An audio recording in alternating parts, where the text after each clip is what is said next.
You so much. So Yeah, this is my city. He will be your guide, and Yeah. you guys can hop off. Okay.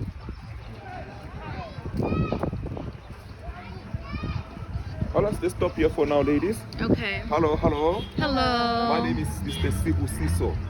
Can you say Sibu Siso? Sibo Siso. Oh, perfect. I'm a side guide here at the Hector Peterson Memorial. So I'm going to tell you about the story of the 1976 uprising. And then from there, I will show you the symbols that are placed here.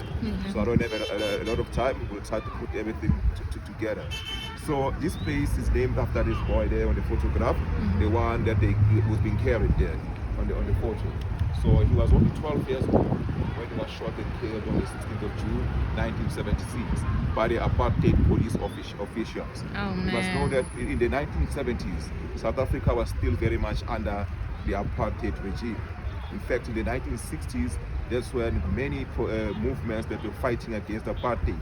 This is when they were banned. This is when the likes of Mandela and Sisulu were sent to prison, and many other leaders had to operate from outside South Africa. They had to go on exile. Political parties were banned.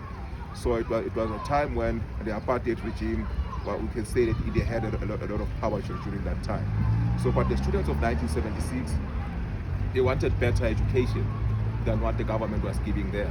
They were given what is known as Bantu education system. Bantu education, it simply means an education for the black people. So it was designed in such a way that blacks were going to remain as laborers or inferiors in the country. And then in 1976, they then decided now to change the language policy. They started teaching black people in Afrikaans.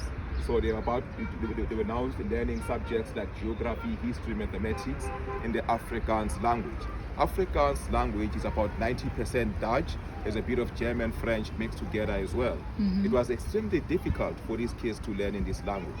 As a result, more than 90% of the students, they failed the first term of the year. They were about to fail the second term, meaning that automatically they're not able to pass at the Orlando Stadium. But they were not able to reach the Orlando Stadium since the police came to stop them right here in Orlando West. So just about 400 meters away from here, you find a school called Orlando West High School and Pefeni Junior Secondary School. That's where the students were waiting for others to come and join them so they would go together to the Orlando Stadium. So, but when the police arrived there, the commander told the kids in Afrikaans to go away. That's when the kids continued to protest and demonstrate. The police then decided now to spray tear gas at the students.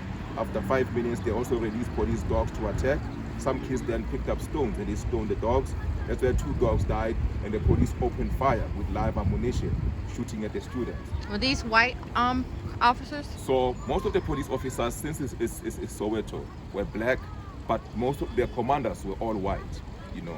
So that's why they shot there and killed Hector Peterson, who was only 12 years old. Hector Peterson was not even supposed to be part of the march, but he followed his sister from deep Soweto, and that's how he ended up there. So, and by the way, that's his sister there, running alongside with the hand like that. So her name is Antoinette Sitole. She's still alive. She's now 62 years old.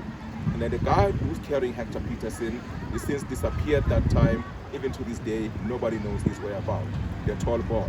So what happened is that he had to run away because the police thought he was one of the leaders or one of the organizers of the march.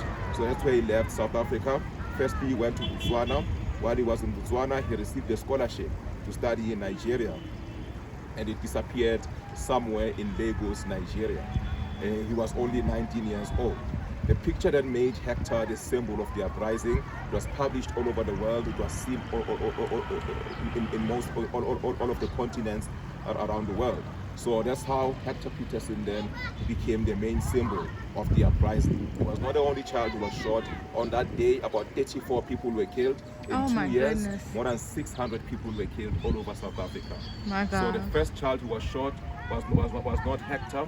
It was another boy by the name of Hastings Ndlovu, who was 17 years old. And then also you see the wall that they built there. These are the symbols now. This is called the wall of void or the wall of emptiness, because there are still many parents who are grieving. They don't know what happened to their children. That's why they have the spaces or the gaps in between. These will symbolize the missing students and the untold stories as well, such as who shot Hector Peterson. We still don't know. You see the slate stones. This wall is built in slate stones. The slate stone is also a symbol of oppression, but in this case, it symbolizes the unity of the children. And then you also see the mini waterfall over here. The water represents the blood that was shed, but also the tears of the parents who lost their children. So the stone that they also put here, these symbolize the only weapon that the children had. So in Africa, after a funeral, there should be a cleansing ceremony. So the water will also be the continuation of life after June 16 uprising. And you also see the trees behind you there. These are the African wild olive trees. An olive branch is a sign of peace. So that's why they planted olive trees here. Nelson Mandela said, let's forgive, let's move forward, and let's have peace in South Africa. So Nelson Mandela planted a tree. The Archbishop Desmond Tutu planted a tree. You know they are both the Nobel Peace Prize winners from this area. And then also former US President Bill Clinton also planted a tree. And also they have the line of grass there and the trees. We call this the firing line. So the firing line is a straight line of grass connecting to the trees on the other side of the street. So you follow the trees, they will guide you all the way down to the last tree. Where the last tree is planted down there, that's where Hector Peterson was shot. But there was no space to build the museum then. This was the only open space they could find. So Hector Peterson was shot at Kona Muyema and Vilakazi Street. That's the same street where which Mr. Mandela used to live. And then also Mr. Mandela unveiled this memorial stone on the 16th of June 1992. We could just walk. So he came here before he became the president of South Africa. So they said this will be in memory of Hector Peterson and all the other young heroes and heroines of our struggle who laid down their lives. So like I mentioned, that Hector became the symbol of the uprising. That's why this place is named after him. You also see that we have the boulder there. That boulder is called the place of contemplation. So they wrote the summary of the story I'm telling you in 4 different languages, which are the main languages of South Africa, which is Zulu, Sesotho, English, and Afrikaans. So they did that as a sign to show unity, but also to say that never ever again the language of their choice. Are there any questions? Wow, thank you for that education. Or Are you by any chance? Yes, sir. Atlanta, Georgia. Oh, wonderful. Wonderful. It's nice to have you. Thank you. It's a blessing to be here. We haven't seen a lot of Americans, because of COVID-19. Yes, sir. But usually South African tourism, it is boosted by American tourists who come to the country a lot. Yes, sir.